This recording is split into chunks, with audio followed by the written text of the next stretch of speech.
मित्रांनो नमस्कार. आजच्या एपिसोडमध्ये आपल्या सर्वांचं खूप खूप हार्दिक स्वागत आहे. कसे आहात आपण? आशा करतो की आपण सगळेजण छान छान असणार. आज आपण भटकंतीमध्ये जे स्थळ घेतलेलं आहे ते स्थळ आहे माहुरगड.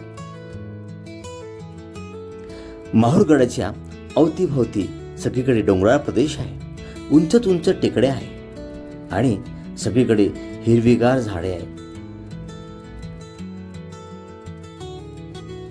माहुरगडाला लागूनच एक निजामकालीन किल्ला सुद्धा आहे. तो सुद्धा अतिशय सुंदर पद्धतीने बांधलेला आहे.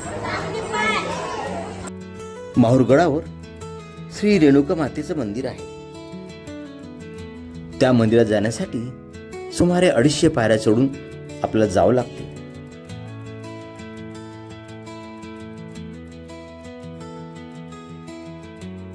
रेणुका मातेचे मंदिर एक महत्त्वाचे मंदिर आहे आणि हो मित्रांनो, महाराष्ट्रातील 3.5 शक्तिपीठापैकी एक मानले जाते.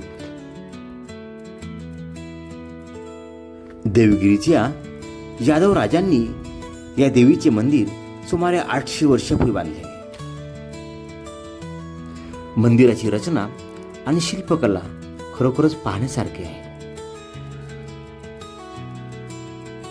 निसर्गरम्य वातावरणामुळे पर्यटक या ठिकाणी आकर्षित होत असतात.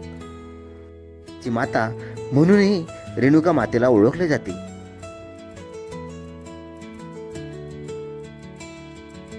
माहुरगडावर श्री दत्तात्रयांचा जन्म झाला अशी येथील परिसरातील भक्तांची श्रद्धा आहे. नवरात्रामध्ये भाविकांची खूप गर्दी होत असते आणि दसऱ्याच्या दिवशी येथे फार मोठा सोहळा भरतो. या भागात अनेक मंदिरे आहेत, जसे श्री रेणुका माता मंदिर, परशुराम मंदिर, दत्तात्रय प्रभू मंदिर, अनुसया माता मंदिर आणि यासह अनेक धार्मिक स्थळं, अनेक पौराणिक स्थळं आणि किल्ले, टेकड्या सगळं पाहण्यासारखं आहे.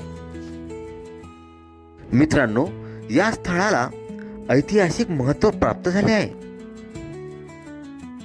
एका आख्यायिकानुसार जमदग्नी ऋषीची पत्नी रेणुका माता हिचा शिरच्छेद तिचाच मुलगा म्हणजे परशुरामाने जेव्हा केला होता तेव्हा तिचे डोकं माहूर येथे पडले होते.